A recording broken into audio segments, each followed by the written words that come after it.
I just finished posting something on my blog about what's called a follow-up to a follow-up on banning the drinking buddy. And I noticed within writing it that I experienced quite a bit of resistance, which I usually don't experience in writing. I think that's because I usually write things that I enjoy writing about. Again, I tend to will often write about the positive things and positive realizations and the progress that I'm making. And anything that, well, I don't know, when I was writing it, I just felt uncomfortable. I pushed myself to continue writing it. And one of the things that helped me to do that was reading other people's blogs. I see how they pushed herself. I think I was reading Anna's blog earlier today, blog, and I see how people push themselves to write, so I did the same thing, and I pushed myself to write through it. And basically, what it's about is the realization I had, in part by watching one of Sonnet's videos. I forget what it's called now, but about relationships. And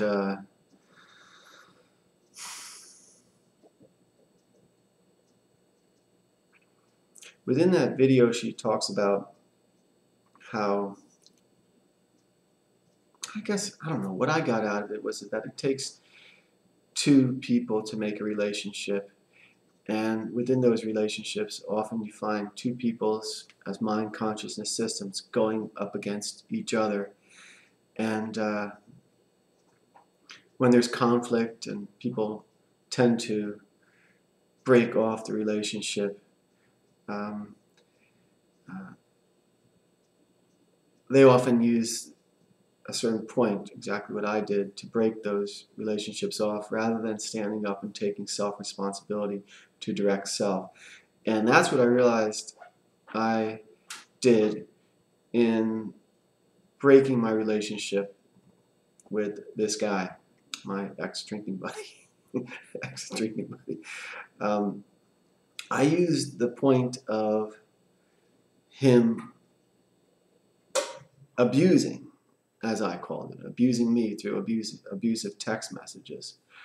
And, I have to say, in reality, I didn't feel abused. If I was to feel abused, that would have been me. I just used that point as an excuse to break off the relationship. And the reason I did that was, well, it was convenient. It was convenient. What I should have done was, long ago, stood up and directed myself to stop participating within that kind of relationship. But I didn't. Instead, I used this point as an excuse. And what I wrote about was that I recognized this point.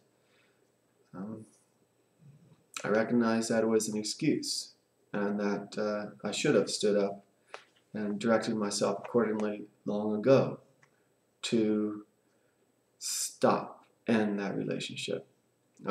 It wasn't a question of changing him. It was a question of changing me.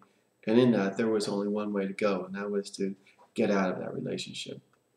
For me, I justified that with simple self-survival, justification. I'm in a process, and within that process, a big part of it is getting out of patterns in which I drink a lot, or have drunk a lot, not in quite some time now. But what I've noticed is that when I'm not around, when I don't go into let's say, into situations where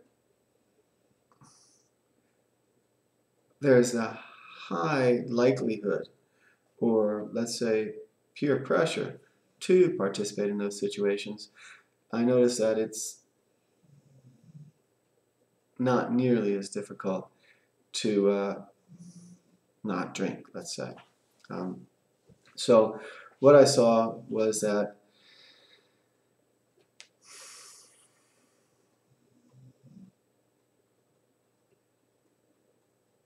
I just saw it as any way I could to get out of a situation in which